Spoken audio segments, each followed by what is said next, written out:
Falconeer is a game made by solo developer Thomas Sala, released in late 2020. To be honest, it feels like the most unique game I've played, at least in a long time. Welcome to this Argo game review, where I score games in 5 categories: visuals, audio, gameplay, story, and overall. I've timestamped each section, so if you're impatient, skip to the time on the screen to get to the ending.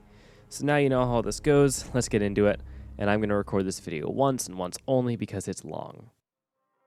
The visuals of the Falconeer are something to behold. It's the painted, pastel style similar to that of The Long Dark. The world building of the Earthsea is fascinating, with different parts of the map having their own geography. The clouds aren't bad, but obviously made to be rendered easily, and other than that, I really like it. The birds feel realistic, and the little detail like the wingtip vortices add a lot. I don't have an issue with how artistic it is, and the lack of detail in things like feathers and cliff sides just make the included details more interesting.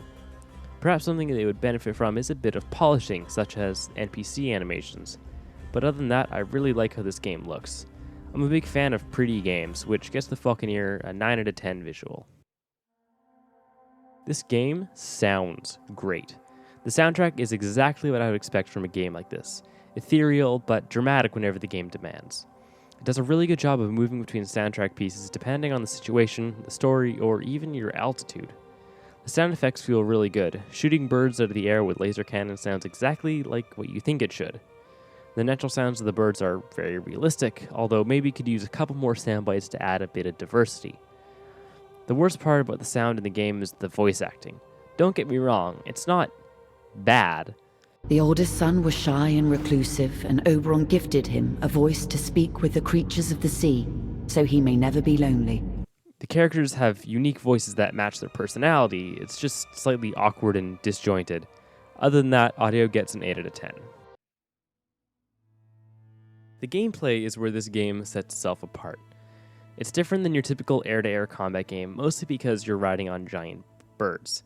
The nature of the game is what makes it awesome. You don't have much of a UI, no real control over your speed, and limited weapon selection. These may sound like flaws, but it just adds to the realism of the game. No speed control requires you to think about the physics involved, maintain your altitude, speed, and energy, and use the environment to your advantage. This game feels really well thought out in this regard. That being said, one complaint I have is the classes are pretty limited without DLC. I'd love to have a couple more playstyles available without being behind a paywall. Another is that a couple things are just confusing, at least to my small brain. It took me a while to realize that the race courses are just there to be done, possibly because the race courses are pretty subtle. That, as well as the side quests. I don't know what's there to do because I haven't found a way to track progression through each chapter. The last issue I have with the gameplay is the combined speed boost and roll button. I found myself unintentionally rolling when trying to speed boost and speed boosting when I want to roll. These aren't particularly big issues though, and definitely far from game breaking, so in general, 8.5 out of 10. The story is definitely different than any game I've played. Also, there are some spoilers coming up, so skip to the time on the screen if you don't want them. Okay, so the story takes place over 4 chapters, each one representing a different person from a different faction. Each faction you play as has a different equipment, alliances, and enemies. For example, if you play as a civilian, you can land at any port and pick up missions. When you play as the Imperium, Mancer enemies will attack you on sight, and vice versa.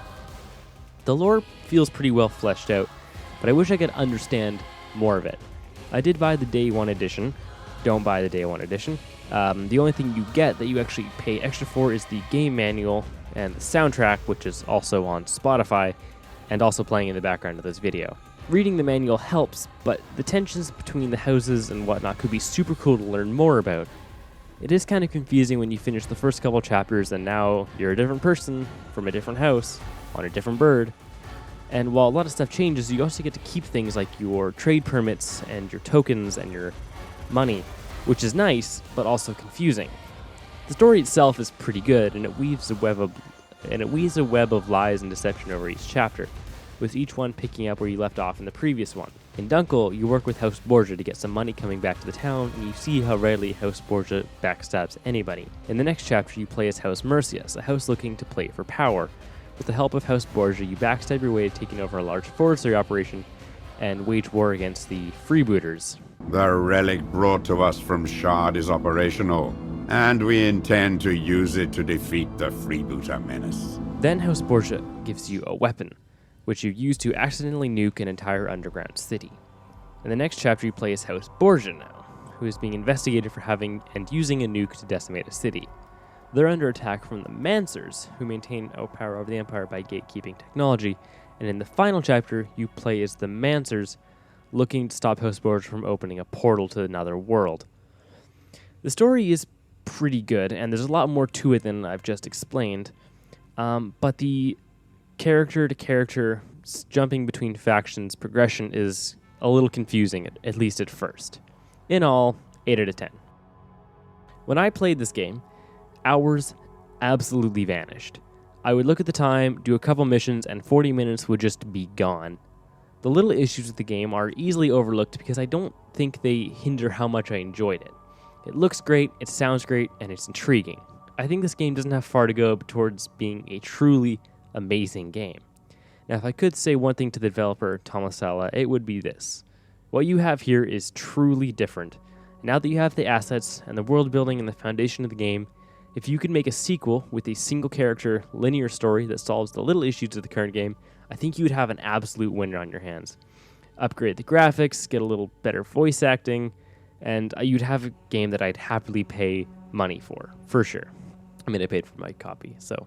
Anyways, in total, the Falconeer gets an 8.75 out of 10 for being a super fun, very different game. Subscribe.